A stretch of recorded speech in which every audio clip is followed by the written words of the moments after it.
Assalomu alaykum, qadrli bog'bon kuzatuvchilari. Mana bugun 12-mart Jomboy tumanining fermer xo'jaliklaridan biridamiz. Bugun g'allani asosiy zararli begona o'tlari haqida ustozimiz Zarif aka Po'latov gapirib beradilar. Mana. Assalomu alaykum, hurmatli kuzatuvchilar. Mana kuzda ekilgan bug'doy oktyabr oxirida ekilgan ekan. Hozir juda yaxshi o'sish, rivojlanish pallasiga kirdi. Ayni shu damda begona o'tlarga qarshi kurashish davri keldi. Mana hozir shu dallarga shunday kirganimizda mana Samarqand viloyatida eng xavfli begona o'tlardan bittasi mana gandumak deydi buni. Gandumak bu juda yomon bug'doyga, hosildorlikka katta ziyon yetkazadigan mana dallarda to'liq unib chiqqan. Xuddi shu kabi endi bu dalada kamroq ekan. Yovvoyi turp degan begona o'tlar.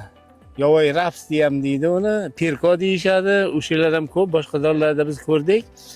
Xullas bu o'tlarda hamma kompleksga qarshi mana Loden degan UPL kompaniyasini Loden degan preparati bor. Mana shundan gektariga 500-600 millilitr qilib ishlatilsa, bu o'tlarga juda yaxshi samara beradi.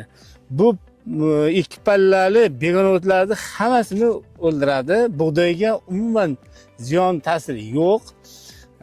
Mana gandumak, yovvoyi turp va boshqa lola qizg'olda hammasi o'ladi bug'doy simonlardan. Endi yana bir narsaga hozir e'tibor berish kerak.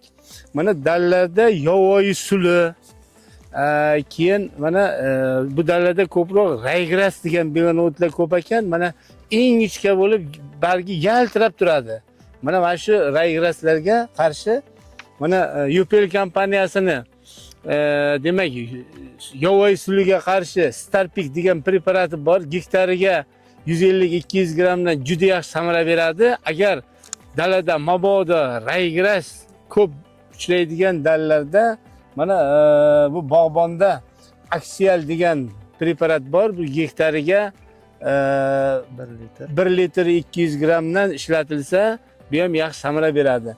Bu dorilarni mana sulini dorisini yo raygrasni kelib mana Lodenga qo'shib bemalol ishlasa bo'ladi. Faqat bitta sharti buni alohida chelakka eritib traktorda bakiga ishchi suyuqligiga solish kerak.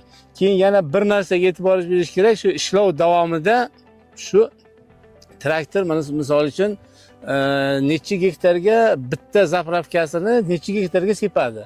Masalan 2 gektarmi, 3 gektarmi shunga qarab dorini solib berilsa va o'sha traktorda yurish tezliklariga yaxshi e'tibor berib ishlov o'tkazilsa, bu juda yaxshi samara beradi. Mana begona o'tlardan butunlay yo'qotiladi. E'tiborlaringiz uchun rahmat. Kuzatuvchilarimiz mana shu zarar kunanda kasalliklarga, begona o'tlarga va hasharotlarga, bundan tashqari bug'doyni o'stiruvchi, hosiliga hosil qo'shuvchi biostimulyator va boshqa preparatlarni Bog'bon agromarketidan olishingiz mumkin. Bemalol murojaat qilishingiz mumkin. Kutamiz. Mana qadrli kuzatuvchilar, hozir mana shu Ro'zoqul Xoljukitov fermer xo'jaligiga begona o'tlarga qarshi kimyoviy preparatlardan, gerbisidlardan sepish jarayoni ketyapti.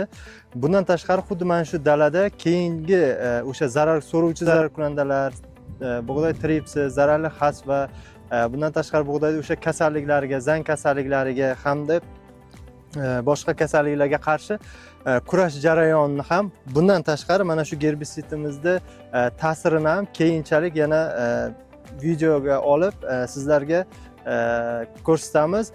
Bizni kuzatishda davom eting.